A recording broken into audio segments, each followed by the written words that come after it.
Hey everyone, Jodie here from Thrive Executive, and what I wanted to chat about today was how to get things back in perspective when it's all feeling a little bit out of control and you're losing grip a bit.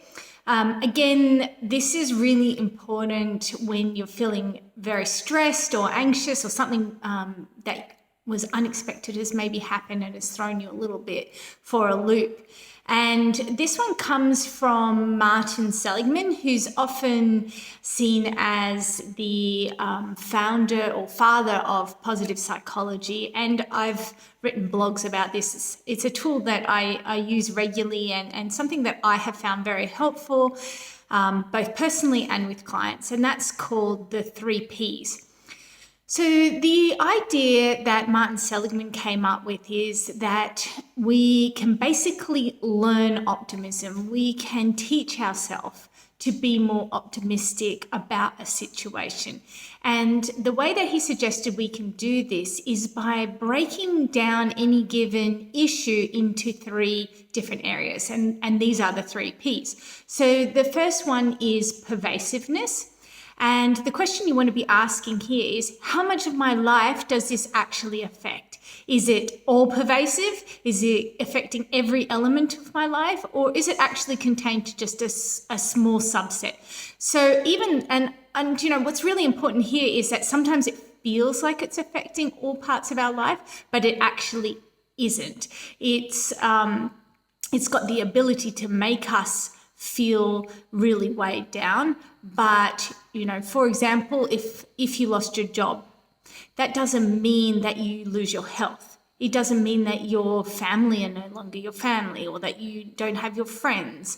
So yes, it may have an impact on you financially or potentially in other areas, but in reality, it isn't all pervasive. And that's the way you want to think about it. So you rate it on a scale of 0 to 10. 10 being it is obliterating all aspects of your life, and 0 is no impact whatsoever. The next aspect that you want to think about is permanence. So how permanent is this issue? Is this something that you're going to be thinking about and will be prevalent right up until you're 90 years old? Or is it something you might worry about for today or for the next week or the next 2 months?